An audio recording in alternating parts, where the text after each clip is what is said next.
بسم الله الرحمن الرحيم، والصلاة والسلام على أشرف المرسلين سيدنا محمد صلى الله عليه وسلم. أهلا ومرحبا بكم في فيديو جديد. النهاردة بإذن الله هنتكلم على الأهلي يكسب طلائع الجيش 2-0، وبيراميدز يواصل انتصاراته ويكسب الاتحاد السكندري 4-0. والقمة هي الحل، والقمة هي الحل. النهاردة الاهلي قدر لما نيجي نتكلم عن المباراه، الاهلي قدر ان هو يمشي المباراه. يعني الشوط الاولاني الاهلي بدا بتشكيل مكون من مصطفى شوبير ومحمد هاني ومحمد عبد المنعم وياسر ابراهيم وكريم فؤاد. في وسط الملعب كان مروان اكرم توفيق وامام عاشور. وفي الهجوم كان احمد عبد القادر وطاهر محمد طاهر ووسام ابو علي. المباراة بدأت، يعني الشوط الأولاني تعتبر ما أدتش، كانت مباراة مش كويسة قد كده، والأهلي ما كانش في أحسن حاجة. وفي فرصتين مؤكدتين أنقذهم مصطفى شوبير، الكرة اللي هي محمد عبد المنعم اتدلع فيها. وبحب أقول كلمة هنا لمحمد عبد المنعم: لا، في الماتشات الكبيرة وفي ماتش بيراميدز ما نقدرش تتعامل بالطريقة دي يا محمد. انت جاي ترقص الواد وجاي تعمل وتسوي، الواد خدك في ظهره وانفرد. محمد هاني ده خبراته قليله شويه. انا اسف في اللفظ، الولد بقول اللعيب. اللعيب محمد هاني لعيب محترم، لعيب نادي الطلائع، لعيب كويس جدا، وخدك في ظهره وانفرد بشوبير. لكن هو انت ما ينفعش كل ماتش تغلط الاخطاء البسيطه. الاخطاء هي شكلها بسيط، بس انت اديته انفراد. تاني حاجة، ما كنتش ليك الكرة التانية اللي اتعملت بالعرض من اسلام محارب وحطها وشوبير قام عليها. انا من وجهة نظري الانقاذ الاولاني عادي، لكن اللي الميزة في الانقاذ التاني اللي هو على الارض وقام، هذه الامه بتدل على ان هو في رشاقه وفي مرونه، وان هو لعيب ان شاء الله مستقبله واعد وقوي ان شاء الله. في الشوط الاولاني تعتبر ما فيش حاجه تذكر غير فرصه كمان للنادي الاهلي. ولكن جينا بقى بعد كده في الشوط الثاني من المرات القليله اللي كولر يبتدي يفكر بدري وياخد قرارات سريعه، وما يقعدش بقى كده لحد الدقيقه 60 و70 وعلى ما يبتدي يغير. فهو اما لقى الدنيا مش متظبطه في اول شوط معاه، راح على طول 3 تغييرات بين الشوطين. عم منزل عمرو السوليه وحسين الشحات وعمر كمال عبد الواحد، وطلع مروان، وطلع محمد هاني، وطلع احمد عبد القادر.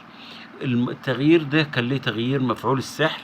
غير الدنيا خالص، اللعبه بقى عندها روح. الجول الاولاني على طول جه عمرو السوليه بمجرد نزول الجول الاولاني في الدقيقه 50، والثاني في الدقيقه 55. المباراه خلاص بقت تقريبا وان سايد جيم. بدا الاهلي يسيطر على كل حاجه ويلعب ويضيع، وجه جون كمان لوسام، ووسام طلع هاند بول. المباراة انتهت على كده، وخدنا ال3 نقط، ولعبنا الشوط الاولاني الشوط الثاني كويس، لكن الشوط الثاني الاولاني ما كانش يعني احسن حاجه. بيراميدز على الناحيه الثانيه كسبان 4-0 مستريح. طبعا ماليش غير ملحوظه واحده بس في المباراه، اللي هي الموضوع اللي هي فيها شك ضربه جزاء لنادي الاتحاد قبل الجول الاولاني ما يجي. ولكن هي في النهايه البيراميدز فريق قوي، ولازم نحترمه ولازم نديله حقه. وان انه كسب 4-0، مش كسب 1-0 عشان حتى نتكلم. لكن هي فرقه كبيره، وان شاء الله الماتش اللي بيننا وبينهم هو ده، انا من وجهه نظري هو ماتش الدوري. ماتش الدوري تشتغل على الماتش ده صح وتخطط له صح يا عم كولر، هتلاقي نفسك انت كسبت الدنيا، اعتبر نفسك كسبان الدوري. اعتبر المباراه اللي جايه دي مباراه نهائي كاس، لها نتيجه، لازم لها نتيجه في 90 دقيقه. فانت اشتغل عليها، حط تشكيلك صح، ادرس بيراميدز، ادرس كل حاجه، واشتغل مع فرقتك في اليومين اللي فاضلين دولت. مرنهم خططيا صح، ووقفتهم صح، مفيش دلع، مفيش. لان ده انا بعتبر ان ده مباراه الدوري. كمان هتكلم عن تصريحات كولر بعد المباراه، اللي قال ان ان الشناوي بيسالوا عن الشناوي، قال انا ما استبعدتش الشناوي ده بالاتفاق معاه، وان هو هيبقى حارس مرمى الفريق في ماتش بيراميدز، وان ده اللي بيعمله كولر كويس جدا، والناس مش فاهماه. مره يقول لك الشناوي مش راضي يقعد احتياطي، ومره مش عارف شوبير ايه. يا جماعه الراجل بيشتغل صح وبيدي كل واحد حقه، وعنده استعداد. النهارده لما يجي واحد زي مصطفى شوبير عمل الموسم الحلو ده، ما ينفعش ان انا اركنه على طول كده لحد ما يصد. لا، هو بيديله 3 مباريات ويديله مباراه منها الشناوي ياخد نفسه، ومنها ان التاني برضه يبقى رجله في الملعب. شفناه النهارده صدت صديات كويسه. بس في النهايه احنا لازم نتكلم ونعترف ان احنا عندنا حارس كويس، بس في حارس ترقيم، ان حارس رقم 1 اللي هو الشناوي، ورقم 2 مصطفى شوبير.